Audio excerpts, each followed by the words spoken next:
warahmatullahi wabarakatuh. Hello student, how are you? Welcome back to Matsa Surba Online Social Studies lesson with me, Lucy Hendarwati. Our topic today, proses kedatangan bangsa Eropa ke Indonesia. Alright, before we start, let's say the doa. Bismillahirrahmanirrahim. Raditu billahi robba wa bil islami dina wa bi Muhammadin nabiyya wa rasula. Rabbi zidni ilma warzuqni fahma waj'alni min ibadihas solihin. May Allah let our heart be filled with light and insight and understanding and knowledge. Amin. Proses kedatangan bangsa Eropa ke Indonesia oleh Lucy Hendarwati, mata pelajaran IPS, SMP, atau MTS. Tujuan pembelajaran hari ini melalui kegiatan pengamatan dan diskusi peserta didik dapat menjelaskan proses kedatangan bangsa Eropa ke Indonesia, menjelaskan posisi Indonesia di tengah jalur perdagangan dunia, menjelaskan latar belakang kedatangan bangsa Eropa ke Indonesia, dan yang terakhir, menyebutkan bangsa Eropa yang datang ke wilayah Indonesia.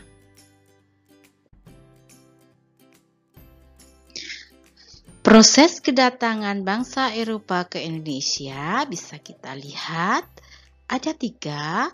Yang pertama adalah posisi kepulauan Indonesia di tengah jalur perdagangan dunia. Yang kedua, latar belakang kedatangan orang-orang Eropa ke Indonesia. Yang ketiga, bangsa Eropa datang ke wilayah Indonesia.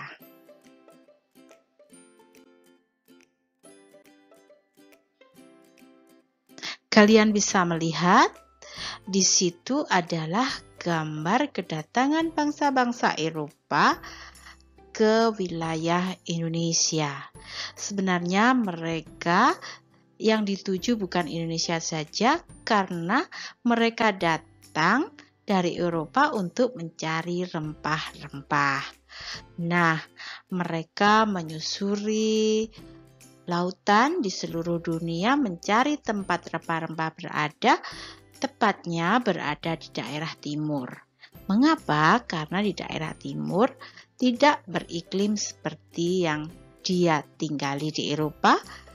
Mereka memiliki 4 musim, sementara penghasil rempah-rempah seperti negara kita Indonesia ini beriklim 2 musim, yaitu iklim tropis, yaitu hanya ada musim panas dan musim penghujan.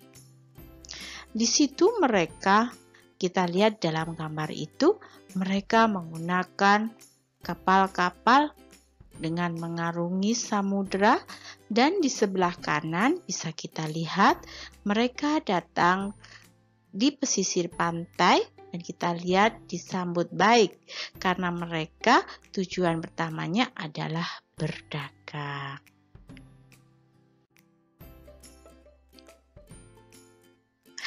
Posisi kepulauan Indonesia di tengah jalur perdagangan dunia.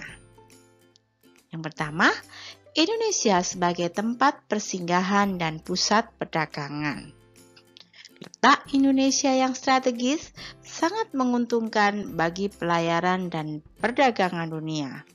Tak heran, bahkan pedagang dari luar dikala itu berlayar ke kepulauan Indonesia, misalkan dari Tiongkok, Champa, Siam, Arakan, India, Persia, dan Arab. Mereka berlayar hanya mengandalkan tenaga angin. Sedangkan untuk penentu arah angin menggunakan matahari dan rasi bintang. Kegiatan perdagangan antar pulau. Kegiatan perdagangan antar pulau di Indonesia berkembang sangat pesat. Perdagangan dan pelayaran antar pulau terjadi karena perbedaan sumber daya yang dimiliki masing-masing pulau. Dalam perdagangan itu, ada jarak terdekat dan ada jarak jauh. Untuk jarak terdekat yaitu antar Pulau Jawa dengan Pulau Kalimantan, Pulau Jawa dengan Pulau Sumatera. Dalam perdagangan itu, masing-masing pedagang harus melewati lautan, maka Pulau Jawa untuk berdagang ke Pulau Kalimantan mereka harus menyeberang dengan menggunakan kapal laut. Demikian juga Pulau Jawa ke Pulau Sumatera meskipun berdekatan, mereka dipisahkan laut, maka mereka harus menyeberang menggunakan kapal laut. Untuk jarak jauh bisa lewat Makassar, Maluku, dan mereka bisa berdagang dengan Demak, Banten, dan Gresik.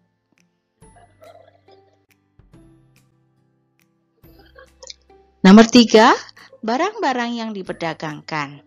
Kepulauan Indonesia merupakan daerah yang subur. Setiap daerah memiliki hasil bumi, hasil tambang, dan kekayaan yang berbeda-beda. Contoh adalah sebagai berikut. Untuk Sumatera, produk yang diperdagangkan yaitu beras, bawang, daging, arak, madu, dan rotan.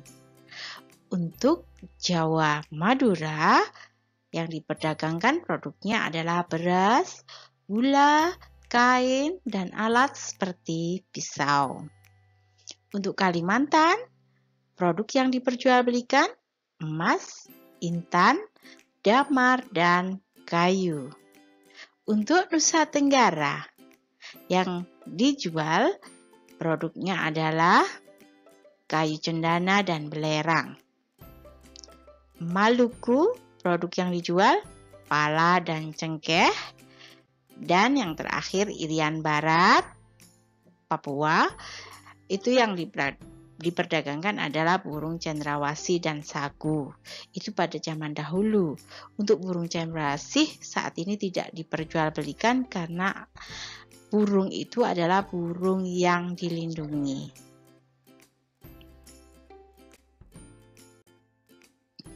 Pola perdagangan yang dilakukan.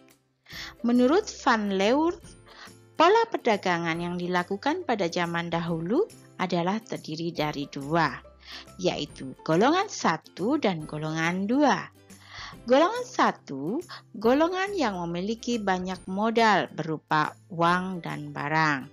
Jadi golongan 1 bisa dikelompokkan adalah golongan orang-orang kaya.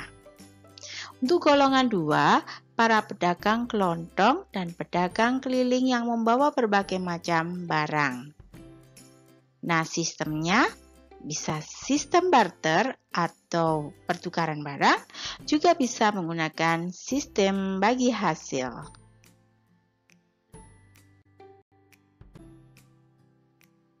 5. Alat transportasi yang digunakan. Alat transportasi yang digunakan di kala masa itu adalah gerobak atau pedati untuk jalur darat dan di jalur laut menggunakan sampan, perahu, dan kapal.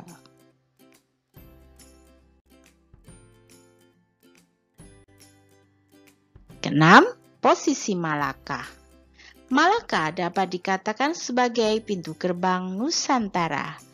Julukan itu terkait dengan posisi Selat Malaka yang menjadi jalur keluar masuknya para pedagang asing dari pelabuhan-pelabuhan di Indonesia. Pada abad 15, Malaka berperan sebagai bandar transito terbesar di Asia.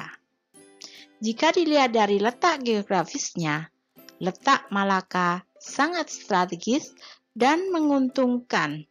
Malaka menjadi jalur lalu lintas antara Asia Timur, Asia Tenggara, dan Asia Barat.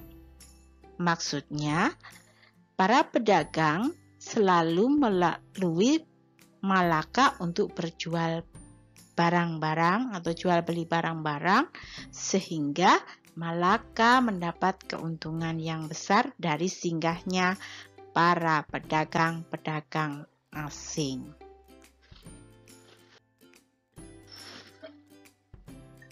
Kita lihat yang ada tanda panah itu Malaka.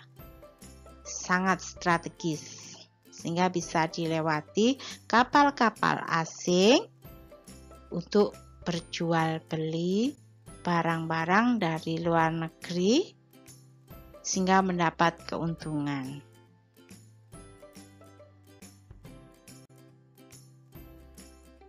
Latar belakang kedatangan orang-orang Eropa ke Indonesia, yaitu pertama, peristiwa jatuhnya Konstantinopel atau Romawi Timur ke tangan Turki Utsmani tanggal 29 Mei tahun 1453. Mengapa Konstantinopel jatuh ke tangan Turki? Sebelum jatuh ke tangan Turki, Konstantinopel dikuasai oleh orang-orang Eropa. Mereka berdagang barang-barang, khususnya rempah-rempah. Namun setelah dikuasai oleh Turki, orang-orang Eropa yang berkulit putih tidak bisa lagi berjualan di Konstantinopel. Sehingga yang bisa berjual beli di situ hanya orang-orang Islam atau pedagang-pedagang Islam. Karena hal tersebut, maka para pedagang-pedagang Eropa mencari negeri asal khususnya rempah-rempah.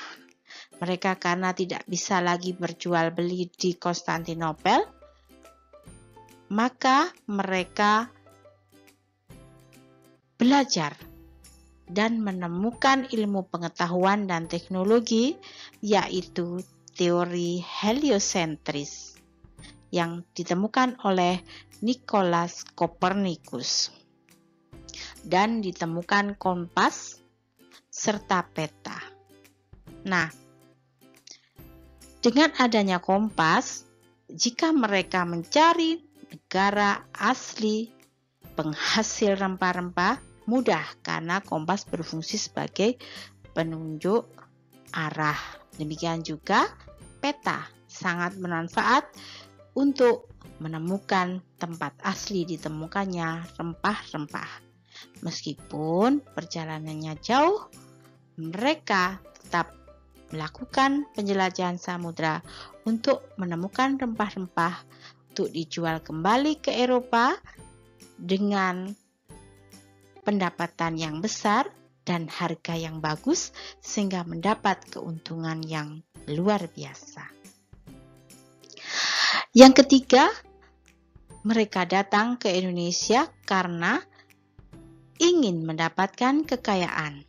Maksudnya, dengan mendapatkan rempah-rempah dari Indonesia dibeli dalam harga yang murah dan dijual ke Eropa dengan harga yang mahal, maka mereka akan mendapat kekayaan yang besar. Setelah dia kaya, akan menuju ke glory atau kekuasaan. Dan karena di Eropa mereka beragama Kristen, mereka juga ingin menyebarkan agama Kristen ke Indonesia.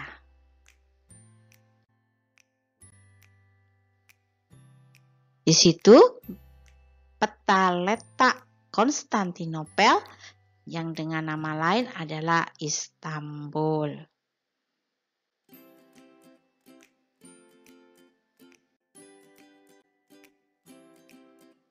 Ini adalah jatuhnya Konstantinopel ke tangan Turki, sehingga orang-orang Eropa melakukan penjelajahan samudra, mencari tempat penghasil rempah-rempah yang asli. Dia datangi dan sudah tidak berani membeli atau menjual barang dari Konstantinopel.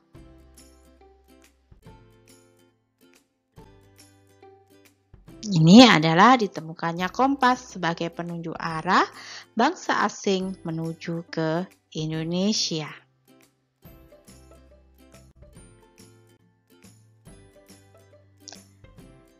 Bangsa-bangsa Eropa datang ke wilayah Indonesia, yaitu dari negara Portugis. Siapa pemimpin penjelajahannya? Yaitu dari Portugis, Bartolomeus Dias, namun gagal. Dan dilanjutkan oleh temannya Vasco da Gama. Mereka berlayar sampai ke India. Dan dilanjutkan lagi oleh Alfonso de Albuquerque 1511 sampai ke Indonesia. Berikutnya adalah bangsa Spanyol. Yang pertama dipelopori oleh Ferdinand Magellan, namun terbunuh di Filipina. Belum sampai ke Indonesia, dia terbunuh oleh suku Mactan. Namun Spanyol tidak berputus asa, dilanjutkan oleh Sebastian Elcano dan mencapai di Maluku. Bangsa berikutnya adalah bangsa Inggris. Karena sulit mendapatkan rempah-rempah di Lisbon, Spanyol, maka menyuruh awak kapalnya, yaitu Drake dan Raffles, untuk mencari rempah-rempah di Indonesia. Kemudian bangsa Belanda sulit juga mendapatkan rempah-rempah di Lisbon, maka menyuruh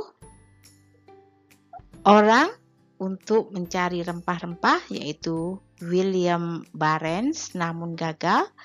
Yang kedua adalah Cornelis de Houtman dengan pimpinan, dan dia sampai di Banten. Itulah 4 bangsa yang datang ke Indonesia untuk mencari rempah-rempah pada awalnya, dan pada akhirnya mereka ingin menguasai Indonesia.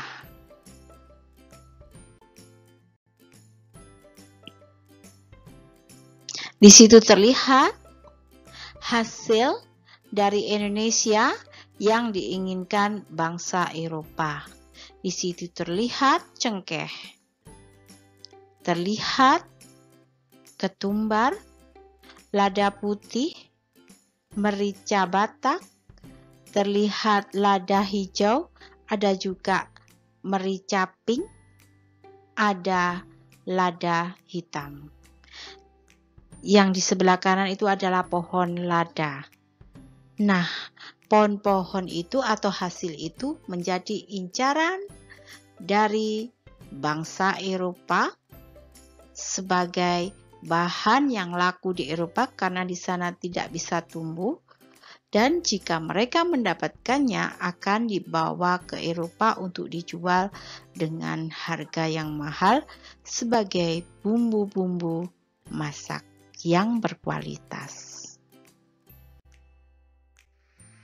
Kesimpulan pembelajaran hari ini, yang pertama adalah letak Indonesia yang strategis di antara persimpangan perdagangan dunia, sehingga ramai disinggahi pedagang di seluruh dunia, sehingga menghasilkan keuntungan yang besar bagi Indonesia. Kemudian, latar belakang kedatangan bangsa Eropa ke Indonesia, peristiwa jatuhnya Konstantinopel atau Romawi Timur ke tangan Turki Utsmani pada tanggal 29 Mei 1453.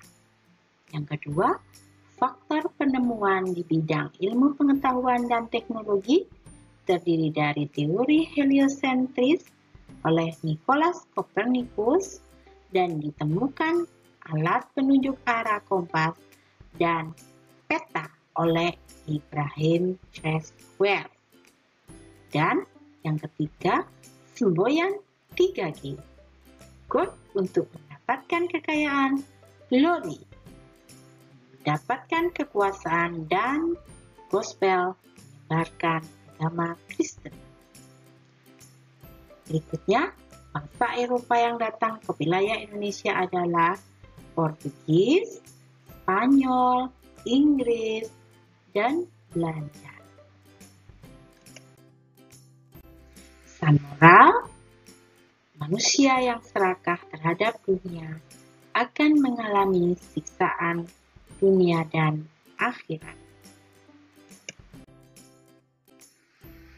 Tugas siswa dikerjakan di buku tulis menggunakan bolpen, yaitu jelaskan keuntungan letak Indonesia yang strategis bagi pelayaran dan perdagangan dunia.